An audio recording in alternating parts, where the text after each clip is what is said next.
नमस्कार। आज वैशाख कृष्ण पंचमी शके 1936 सादर करीत आहोत ठाणे वार्ता। ठळक घडामोडी।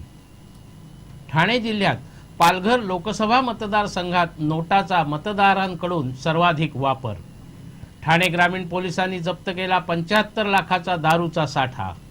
आणि वर्तकनगर पोलीस वसाहतीमधील पोलिसांना लवकरच हक्काची घरं मिळणार। या आणि इतर घडामोडी विस्तृतपणे पण काही क्षणातच। ठाणे वार्ता पहा श्रीस्थानक वाहिनीवर। आता सकाळी 9:15 पासून रात्री 9:15 पर्यंत ठाणे वार्ता, ठाण्यातील पहिलं दृकश्राव्य माध्यम। श्रीस्थानक वाहिनी ठाण्याची स्वतःची वाहिनी। ठाण्यातील घडामोडी, कार्यक्रम, वादविवाद, अगदी गाणी, नाटक याचा आनंद घर बसल्या पहा श्रीस्थानक वाहिनी। आपल्या ठाण्याचं हक्काचं व्यासपीठ श्रीस्थानक वाहिनी। ठाणे वार्ता आता संकेतस्थळावर देखील ठाणेवार्ता.com वर क्लिक करा आणि ठाण्याच्या घडामोडी जाणून घ्या। ठाण्यातील पहिलं ऑनलाईन माध्यम ठाणेवार्ता.com। नमस्कार मंडळी, दर रविवारी पाहायला विसरू नका। नमस्कार मंडळी, आपल्या प्रश्नांचं थेट उत्तर। ठाणे वार्ता पहा श्रीस्थानक वाहिनीवर। आता सकाळी 9:15 पासून रात्री 9:15 पर्यंत ठाणे वार्ता, ठाण्यातील पहिलं दृकश्राव्य माध्यम। ठाणे जिल्ह्यातील लोकसभेच्या 4 मतदारसंघांपैकी पालघर मतदारसंघात सर्वात जास्त म्हणजे 21,000हून अधिक मतदारांनी नकारात्मक मतदान केलं। राजकीय पक्ष मतदारांना विचारात न घेता उमेदवाराची निवड करतात। अनेकदा निवडून येणं हा एकच निकष यामागे असतो। ज्येष्ठ सामाजिक कार्यकर्ते अण्णा हजारे यांनी काम न करणाऱ्या उमेदवाराला परत बोलवण्याचा अधिकार मिळावा यासाठी मध्यंतरी आंदोलनही केलं होतं।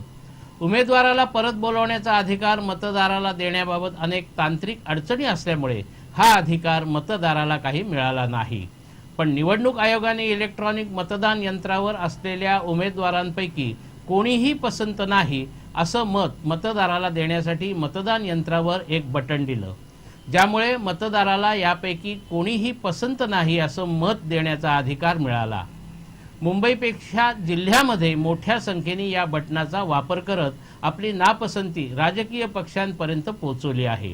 ठाणे लोकसभा मतदारसंघात राजन विचारे यांना 5,95,000 मतं मिळाली होती, तर जवळपास 13,174 मतदारांनी नकारात्मक मतदान केलं।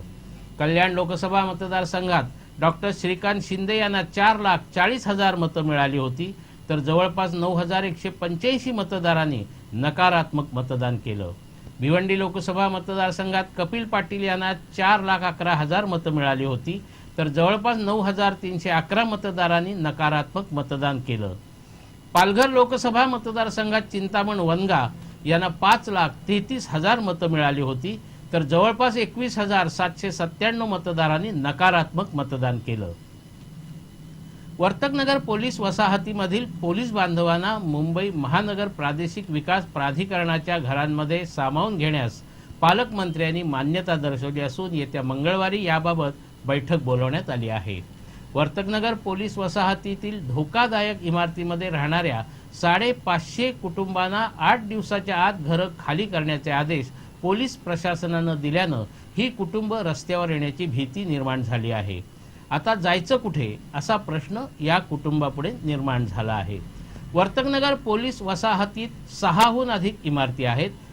या इमारतींची अत्यंत दुरावस्था झाली आहे। तुटलेले स्लॅब, तुटलेले दरवाजे, खिडक्या, निघालेलं प्लास्टर अशा परिस्थितीत ही कुटुंब जीव मुठीत घेऊन राहत आहेत। त्यातच घर खाली करण्याचे आदेश आल्यामुळे हैराण झालेल्या पोलीस वसाहतीतील महिलांनी आमदार प्रताप सरनाईक यांची भेट घेऊन आपल्या समस्या त्यांच्या समोर मांडल्या। आम्ही जायचं कुठे असा प्रश्न निर्माण झाला होता। हा प्रश्न प्रताप सरनाईक यांनी आज जिल्हा नियोजन समितीच्या बैठकीत उपस्थित केला होता। प्राधिकरणाची 160 चौरस फुटाची 2 घरं एकत्र करून 320 फुटाची घरं पोलिसांना देण्याची मागणी प्रताप सरनाईक यांनी केली होती। ही मागणी मान्य करून त्यावर बैठक घेऊन अंतिम निर्णय घेण्याचं आश्वासन पालकमंत्र्यांनी दिलं। सरनाईक यांच्या पाठपुराव्यामुळे पोलिसांना हक्काची घरं मिळणार असल्याने पोलीस कुटुंबियांमध्ये आनंदाचं वातावरण आहे। ठाणे वार्ता पहा श्रीस्थानक वाहिनीवर। आता सकाळी 9:15 पासून रात्री 9:15 पर्यंत ठाणे वार्ता, ठाण्यातील पहिलं दृकश्राव्य माध्यम। आपला परिसर स्वच्छ आणि सुंदर ठेवण्यासाठी ठाणे महापालिकेत सहकार्य करा. ओला सुका कचरा वेगवेगळा जमा करा आणि रोगराईपासून मुक्तता मिळवा. श्री स्थानक वाहिनी ठाण्याची स्वतःची वाहिनी. ठाण्यातील घडामोडी, कार्यक्रम, वादविवाद, अगदी गाणी, नाटकं याचा आनंद घर बसल्या. पहा श्री स्थानक वाहिनी, आपल्या ठाण्याचं हक्काचं व्यासपीठ. श्री स्थानक वाहिनी. ठाणे वार्ता आता संकेतस्थळावर देखील ठाणेवार्ता.com वर क्लिक करा आणि ठाण्याच्या घडामोडी जाणून घ्या. ठाण्यातील पहिलं ऑनलाईन माध्यम ठाणेवार्ता.com. डॉक्टर आणि रुग्णांचं पिढ्यानपिढ्यांचं जिव्हाळ्याचं नातं म्हणजेच डॉक्टर बेडेकर हॉस्पिटल. आता अत्याधुनिक सोयी सुविधा आणि तंत्रज्ञान युक्त वंध्यत्व निवारण केंद्रात IVF आणि टेस्ट ट्यूब बेबीचीही सुविधा. डॉक्टर बेडेकर हॉस्पिटल, महर्षी कर्वेपथ, ठाणे. 65 वर्षांची निरंतर सेवा. ठाणे वार्ता पहा श्री स्थानक वाहिनीवर. आता सकाळी 9:15 पासून रात्री 9:15 पर्यंत. ठाणे वार्ता, ठाण्यातील पहिलं दृकश्राव्य माध्यम. ठाणे ग्रामीण पोलिसांनी विविध नामवंत कंपनींच्या उत्पादनाचा साठा आणि 2 ट्रक जप्त केले आहेत. जप्त केलेल्या या साठ्याची किंमत सुमारे 95 लाख रुपये आहे. वाडा पोलिसांनी ही कारवाई केली. ह्या 2 ट्रकमधून डोक्याला लावायचं तेल असल्याचं सांगून दारूची वाहतूक केली जात होती. हरियाणातील पानिपतमधून हा दारूचा साठा बेकायदेशीररित्या भिवंडीमध्ये आणला जात होता. वाडा पोलीस ठाण्याचे पोलीस निरीक्षक संजय हजारे यांनी या प्रकरणी 2 व्यक्तींनाही अटक केली आहे. जप्त केलेल्या साठ्यामध्ये 75 लाख रुपयांची दारूची विविध उत्पादनं जी फक्त हरियाणामध्ये विकली जातात आणि 20 लाख रुपयांचे 2 ट्रक आहेत. हरियाणात भिवंडीमध्ये येताना वाटेत या ट्रकची तपासणी करण्यात आली.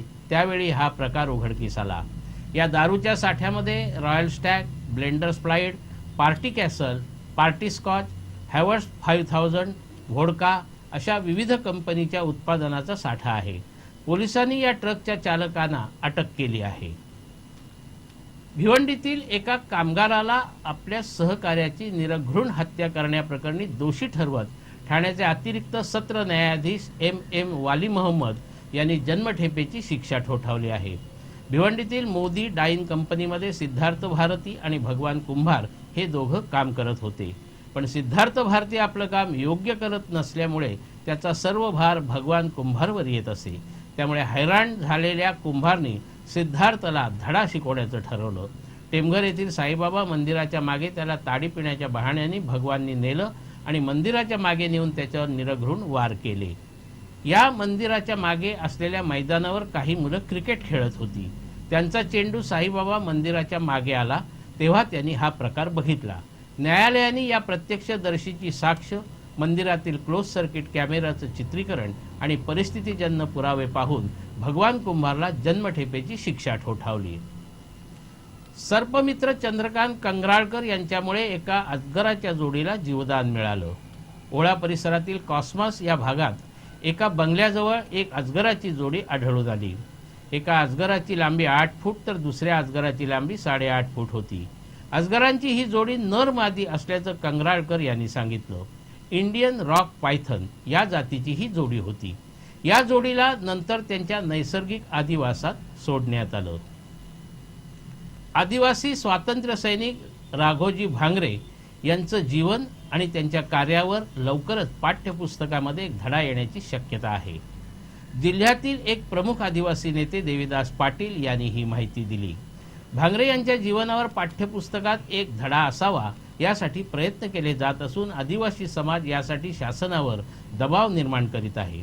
आज भांगरे यांचं बलिदान अनेकांना माहिती नाही.